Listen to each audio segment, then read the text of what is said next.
today is the world's very first official tartan, introduced in 1725 by none other than the British government in London. And for that reason, it was known as government tartan. But it did get another name, because it was made for issue to the Highland Police Force. They are known as the militia, or more popularly, they were known as the watch. And at night, if you're stealing cows at night, and you've got that look about you, sir, if you're stealing cows at night, you get a tap on the shoulder from a policeman wearing this, it looks dark. So they got the nickname the Black Watch. The other name for this tartan, it's a name still in use in the British Army today. For me to put this on takes, well, those that saw me, takes approximately 2 minutes, start to finish, depending where I am. This is a great place to put it on, big open space, fantastic. The worst decision I've ever made in my life was the day when I thought it would be a really good idea to try and put this on in the back seat of my car. Never again. Now guys, I'm going to be looking for a volunteer in the moment. You're going to have to lie on the floor while I wrap you up, but there are a couple of criteria, first of all. This is known as the belted plaid. Everything holds it together, everything's held together with a belt. So first of all, the first criteria is no children, I'm afraid. And the reason for that is quite simple. We get a child lying down, wrap them up, fasten the belt, they stand up, belt's too big, everything falls down. It's not really the effect I'm going for. The other criteria, there's a certain nationality I will not use for this. One nationality. Can anybody have a guess who it is? No, not England. Scotland. I don't like Scottish people doing this. And I've nothing against Scottish people. I am one. There's actually a reason for it, which I'll explain as we go through. So if you're Scottish and a child, you're out. Okay, I'll slide the belt underneath, and then I'll look up and try and see if somebody wants to help you out. Okay, guys, anyone want to help? Any comment? Hand was up, Clint. That's good enough for me. Right, if you come round this side, sir. What's your name? Cormac. And where are you from? Live in Italy, from the States, parents from Dublin. Right, get out. It's not so you're from the States, parents are Irish, yeah. And you're living in Italy. I always pick them, don't I? Right, okay, Tom. Have you ever worn one of these before? No. Right, okay. The good thing is, with all that combination, there's none of Scotland in it, so you get to go for this. What I want you to do, first of all, Cormac, if you can sit down here with your feet towards the wall there. Now, what we're going to do with this is we're going to get this organised. Put your legs straight, if you just watch yourself there, man, because he looks like he might kick. If we move you that way a little bit more, and then I'm going to ask you to lie down. Legs straight, yeah, careful now. Legs straight, please. Perfect, right, okay. Cormac's come all the way from Dublin, Italy, and Ireland, just to confuse me. So he confused us so much that we just killed him. Bang! But not to worry, guys. Now, we don't have time to phone an undertaker to come and measure Cormac up for a big coffin with a nice brass handle. So what we do is we dig a hole in the ground, we wrap you up in the plaid and throw you in.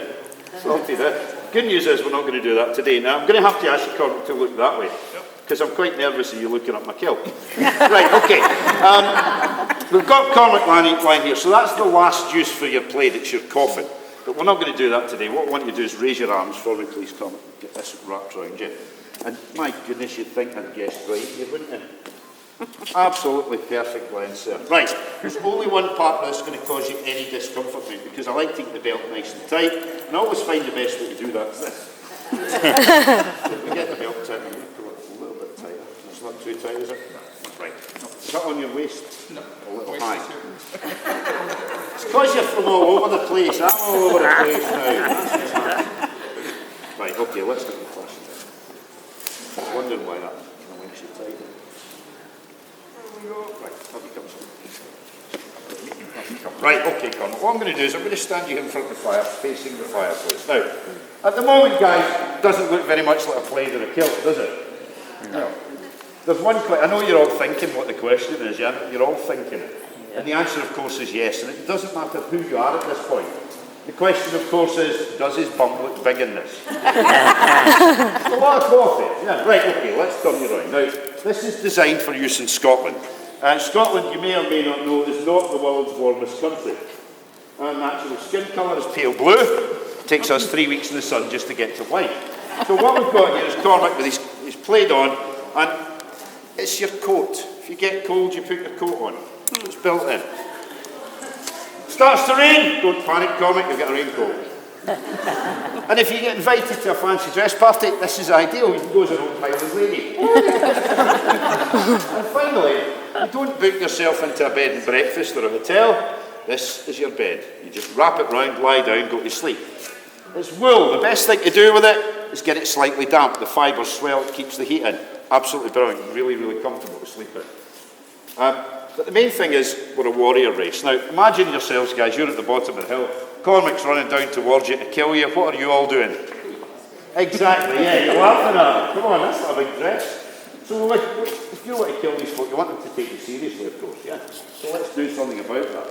We take this under your arm here, Cormac, tuck it in at the side, and then what we do is we get the centre of this here, and we also breathe in, and we tuck you in there. What we're doing that for, and I'm going to turn you this way first, turn around so these guys can see. What we're doing, guys, is we're creating pockets, and if we just shuffle around, everybody will get to have a look. Shuffle the other way. No wonder these mixed up, come on. Right, so we've got a pocket there. The reason for the pockets is quite simple.